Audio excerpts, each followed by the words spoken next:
Hello and welcome to the Airline Weekly Lounge.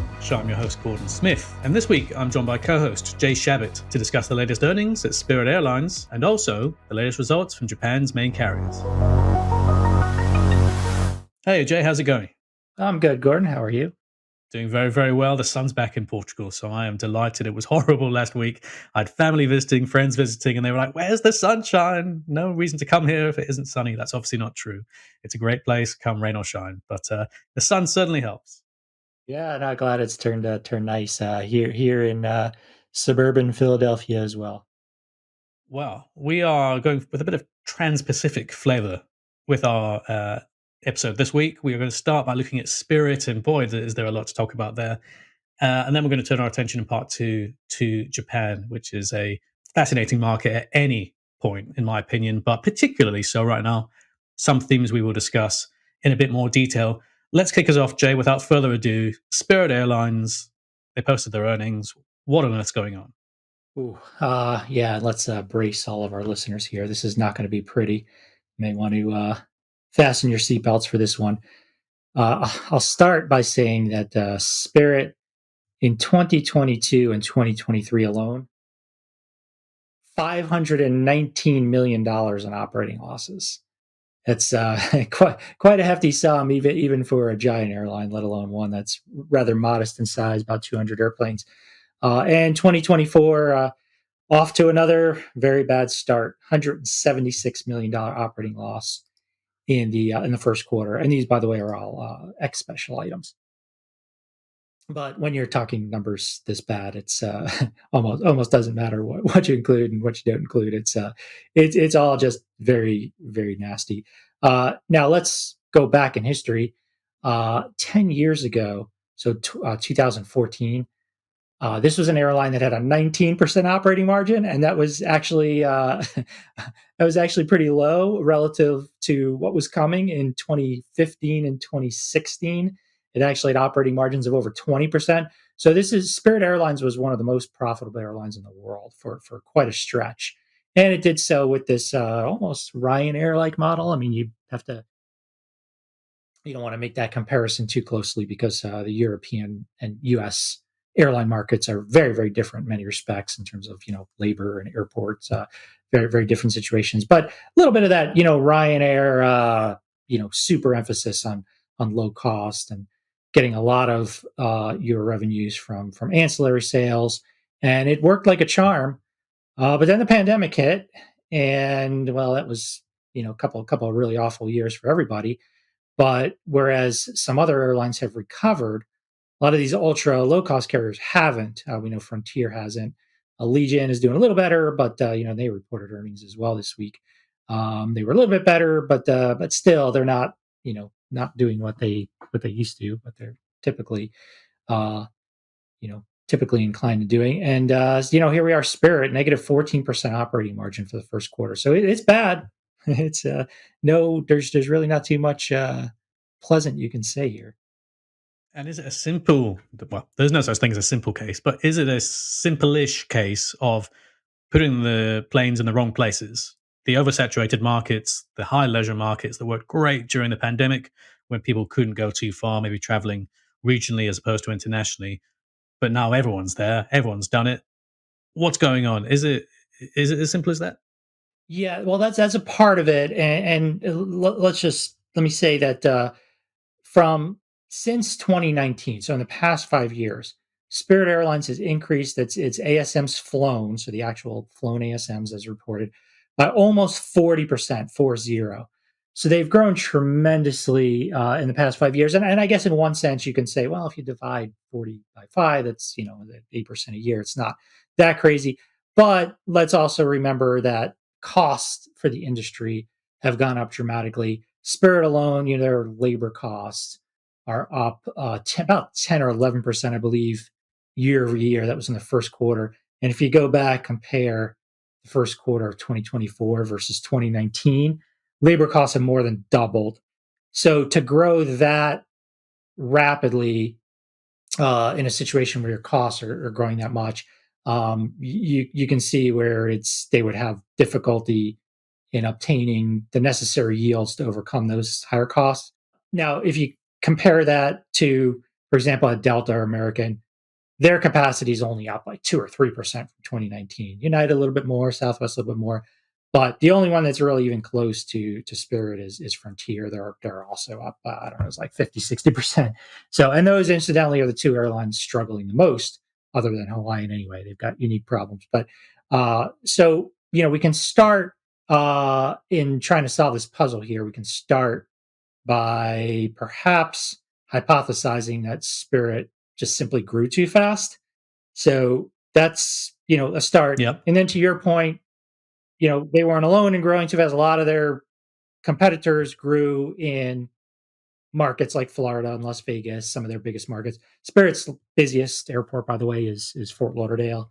I think a couple of years ago it was is Orlando. It's basically the very very Florida heavy airline. Las Vegas is up there as well.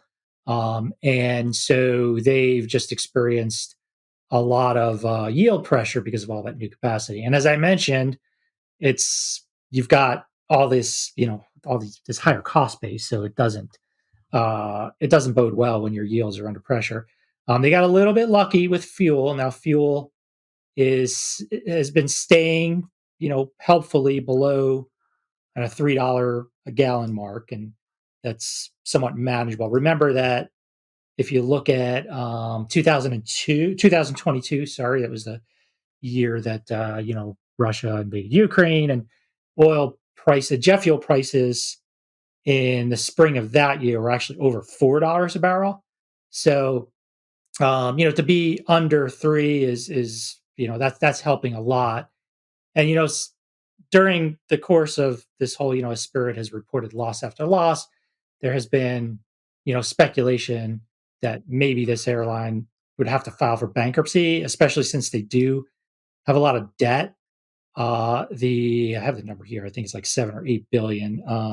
Don't have it directly in front of me, but it's tremendous amount of debt that they're going to have to service. And people have been asking me, particularly like in the leasing aircraft lessors, have been asking me, my opinion. Do I think that Spirit's going to go bankrupt? And I, without crunching numbers at a very detailed level, I think just in general, my sentiment is that they probably, if things sort of remain as is, they'll be able to manage through the situation, especially since there's a lot of, whether it be Pratt Whitney or other shareholders that, they don't want us. They're important. Spirit's an important customer. They don't want to see them go.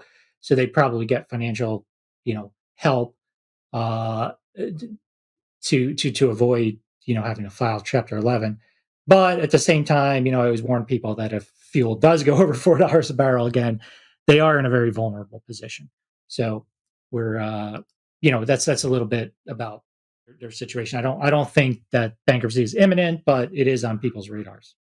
We should say that Ted Christie previously fired back at the comments from some Wall Street analysts, calling them a quote misguided narrative. But it's a real issue. They've got, I think, around $1.1 billion in debt set to mature in 2025. Obviously, the airline's been forced to forge that standalone path now after the failed merger with JetBlue. Jay, there were comments from Ted Christie on the analyst call earlier this week, and we should say that we're recording on Wednesday afternoon, my time, Wednesday morning with you, Jay, about the failed merger with JetBlue and that shareholders rejected Frontier's bid.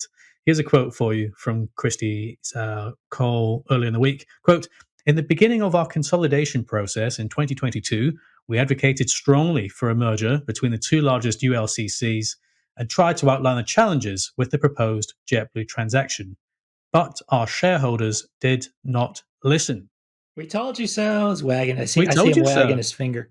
Yeah, is this sort of like a teacher giving the naughty pupil a telling off, or is there a bit more we can read into this, or is this just the frustrations of an airline CEO that's got a lot to deal with? Yeah, well, they are frustrated. I mean, he's right to say that they did, support the Frontier merger, and JetBlue eventually, uh, you know, they kept raising the bid and made it to where, the shareholders decided that JetBlue was just the more lucrative offer. But yeah, Spirit and Ted Christie and Spirit, they were originally warning that this might have antitrust issues, and they were right. So here they are now. It's small consolation now that they're stuck having to figure out what to do.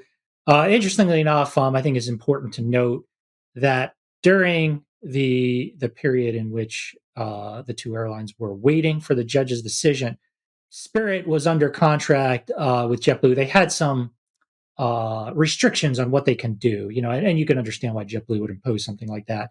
They weren't allowed to just radically change the airline anyway or do anything too, out of the ordinary. So their hands were kind of they were a bit handcuffed. Let's just say that now that the merger is dead and done, they can take some more dramatic steps to try to turn the ship, so to speak. And most interestingly, I think, is that they, for one, they are actually furloughing a couple hundred pilots, um, and they're making other capacity cuts. I mean, they've pulled out of some markets like Denver and Aguadilla and Puerto Rico and a few others. They've cut a lot in certain places, like slashed their capacity in Atlanta, for example, and even Orlando. So they've done that. But I think most interestingly, I think during in the earnings call, what Christie said was that, or at least he didn't say it directly, but he sort of hinted that, hey, look, our product may not be perfectly aligned to how consumers have changed since the end of the pandemic. And what he's clearly referring to is that American travelers have been much more willing to pay extra for comfort, for extra perks, for extra convenience. And Spirit doesn't have that. They're kind of known as the very all you get is your seat, and you got to pay everything extra for everything. And they have Home of the bear fare. yeah, that's a bare fare, exactly. They do have that big front seat, but that's not a whole lot. I love in the marketing materials. Just as an outsider looking in, it's you describe it, Jay, aptly as a big front seat, and you wonder, oh, what do they call it as? Some sort of business plus or prestige brand, or how are they going to sugarcoat it? It's literally just called a big Big front front seat seat, in caps letters. I guess it does what it says it does. It's a big right? front seat. And you can see how they were really angling for that image as hey, we're going to get you from point A to point B. It'll be safe, it'll be clean, but otherwise, no perks, and we don't want you to pay extra if you don't need to, if you don't badly need extra space, and you don't badly need to check that extra bag. We're not going to charge you for it. And give them credit, that worked brilliantly. As I just mentioned earlier, they had a 24% operating margin in 2015. So, and yes, that was the year that fuel prices crashed. But anyway, they were consistently running double digit margins, and it was a very successful airline.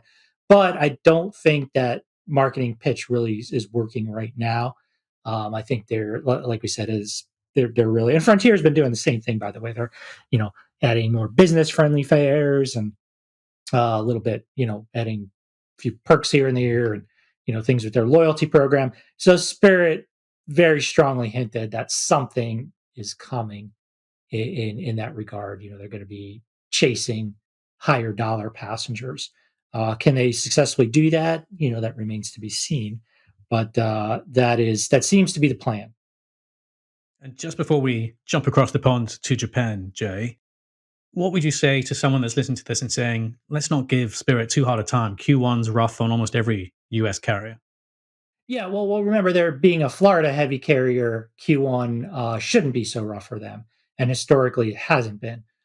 So they, that's March is the probably the most profitable month of the entire year for Florida. So they can't really use that as an excuse. Now this particular Q1 should have even been better because it included the Easter holiday, and yet it wasn't better. So, and by the way, if anybody is thinking that things will get better in the second quarter, well, they won't. They Spirit actually says that during the second quarter, their operating margins are going to be, let's see if I can find here, between -7 and -9%, and that's involves a little bit of adjustment. They're going to get some credits on future engine purchases from Pratt and Whitney because of all that's happening with these GTF groundings. So much more we could discuss, and I'm sure we will revisit Spirit and the ultra low cost scene in the US in a not too distant episode. But do stick around, don't go anywhere. In part two, we are going to be looking at news from Japan. Be right back.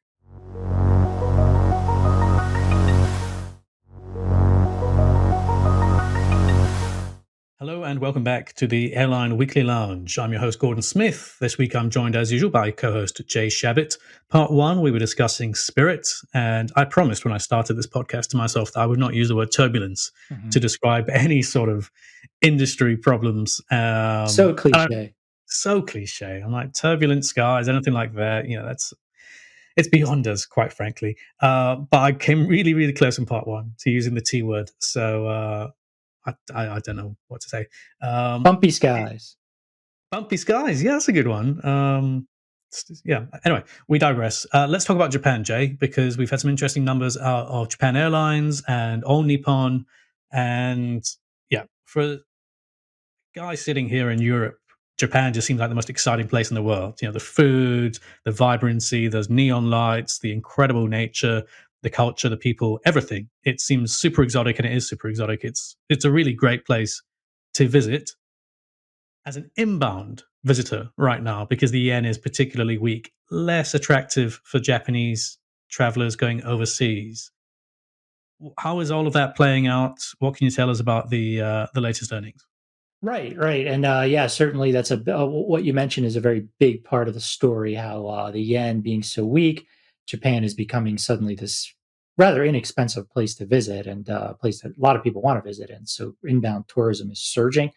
And there are two big Japanese airlines, All Nippon and Japan Airlines, and both are doing the best they can to take advantage of that to try to capture overseas passengers. It's always actually a little more difficult if you're an airline to capture passengers outside of your home territory, just because you're naturally going to have a advantage at home with your branding, with your distribution channels, with you know the market better, whatever. So it is it is a bit of a challenge, and they've done a few things to try to help them in that regard.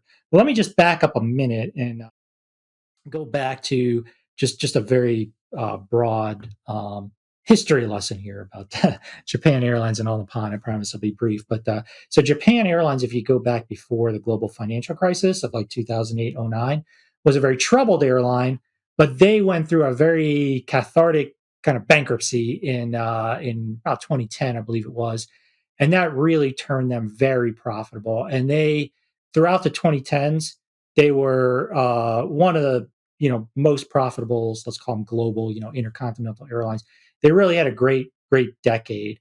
On the Pond was always not quite as profitable, but they were always kind of okay. They've always had like decent profit margins. Never really lost money. And On the Pond, traditionally was always the very domestic heavy carrier.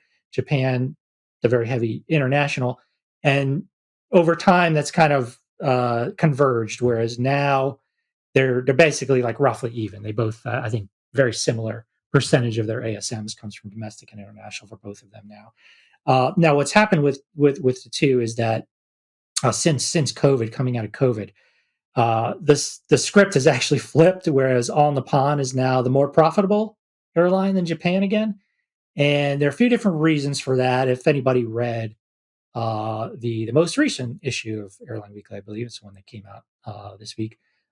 We talk about this a little bit more about why that story has flipped, but it does have something to do with Hawaii, which you can read about.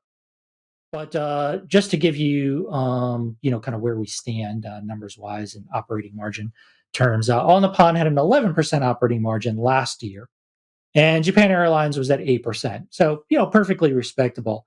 Both of these airlines did lose money in the first quarter, but nothing abnormal there. It's off peak, and they seem to say that the upcoming spring and summer season should be pretty good. Should be strong. Before we go any further, I just need to compliment ANA on their incredible liveries.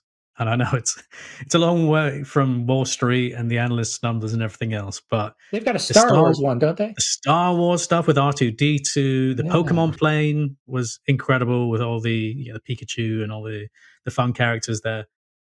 Yeah, if you look at regionally, I think it's EVA Air out of Taiwan. They do the sort of Hello Kitty planes and things, which Right. is really, really fun. And yeah, just a shout out to whoever in ANA said, let's go crazy with the paint shop and just get these planes looking absolutely wacky.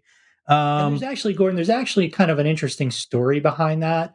It relates to what I was just talking about because on the pond, and I remember we interviewed the former CEO. This was going back probably, I don't know, it was 10, 15 years ago. But one of the things he told us is that the All in the Pond brand, if you think about just the name, it doesn't resonate very well outside of Japan. A lot of people, just don't really know like what is that? It's not the country name. Whereas Japan Airlines has a much, more easier to recognize name. And they've struggled with that. And All in the Pond has actually they've wondered like how could we win better brand recognition abroad. Especially, it's becoming ever more important because, as we said, we're getting more of these passengers that are visiting from abroad to coming to Japan. And one of the things that they've done is these like Star Wars liveries, as you said, the Pokemon liveries. That's kind of helped, helped with their brand identity.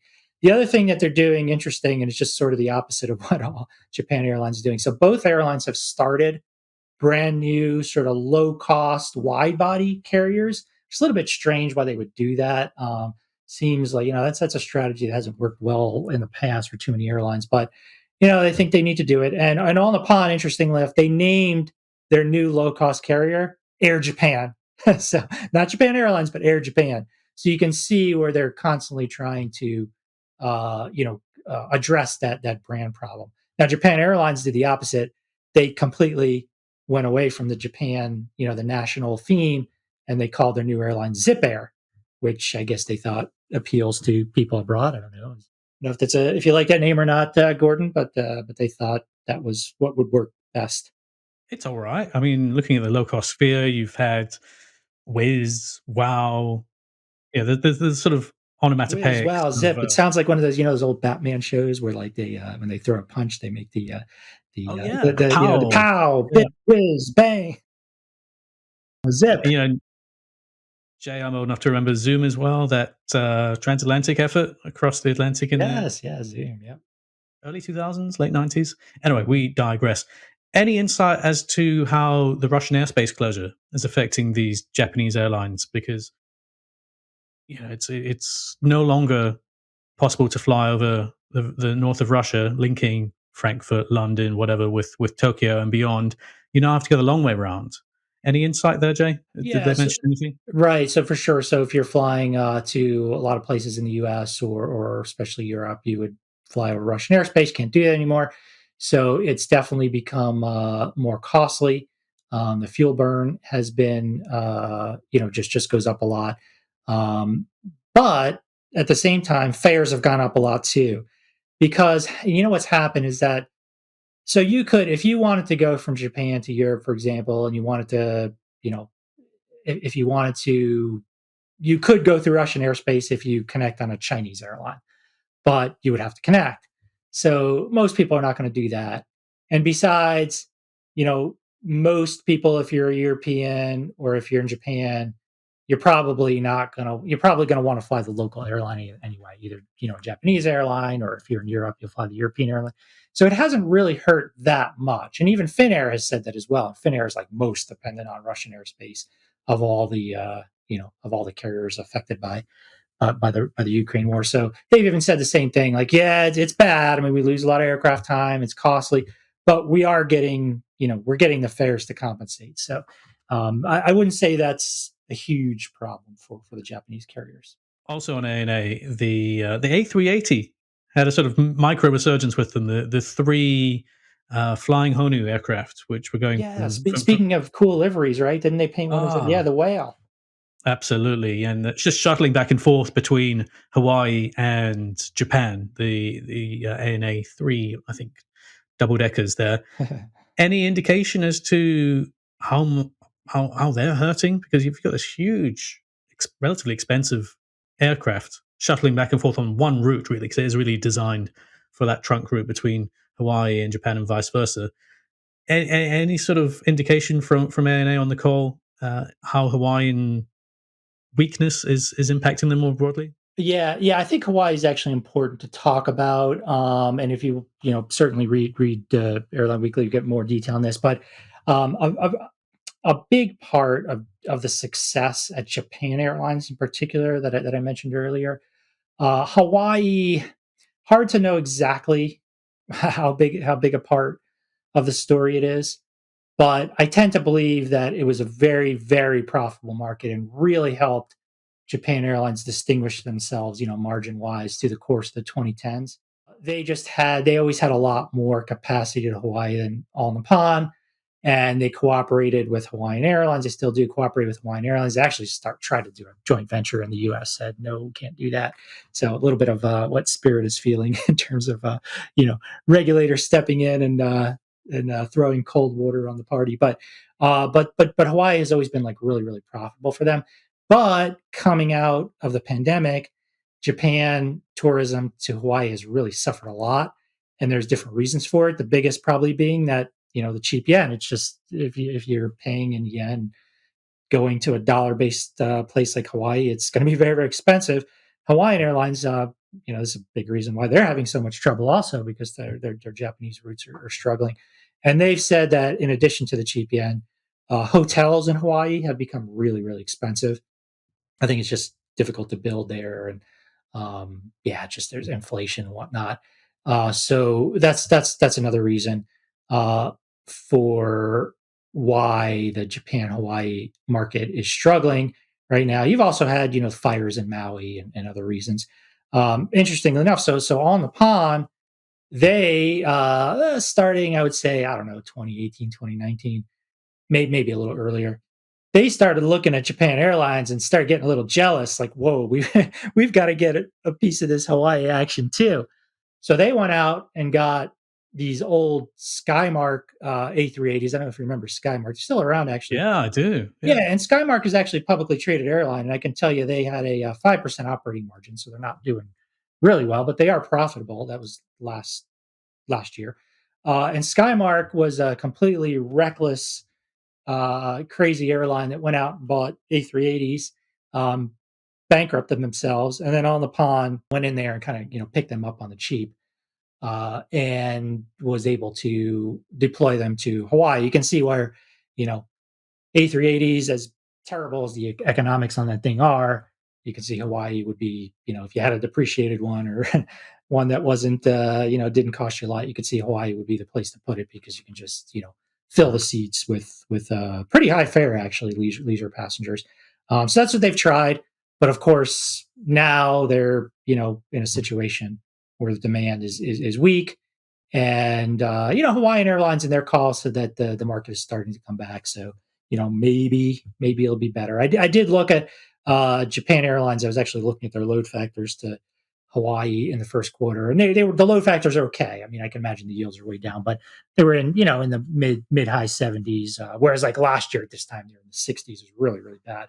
So Hawaii is it turned into being this like super all-star market to now more of a troubled market, and that's hurt JAL more than A&A. So yeah, that's a little bit of summary of the Hawaii situation. Well, ending on a broadly positive note, a little bit of optimism for the Hawaiian market there, Jay. Thank you as always for your insights. And if you enjoyed our discussion on Spirit Airlines, I don't think Jay's going to kill me by saying a little spoiler. This next week's issue of Airline Weekly is going to deep dive into Spirit. So if you're a Spirit aficionado, or if you know someone that is, don't miss that. If you enjoy the podcast, why not consider a subscription to Airline Weekly, support our journalism. Visit airlineweekly.com/subscribe to get a free issue, a sample issue, and explore what all the fuss is about. And don't forget, you can always contact us via email. My address is gs@skiff.com. That's G for Gordon, S for Smith, and Jay can be reached via js@skiff.com. That's J for Jay and S for Shabat. We welcome any story ideas, tips, comments, complaints, everything in between. We are a very open-minded bunch. My thanks to Jay for joining me this week, wherever you are in the world. Thanks for listening, and we'll catch you next time.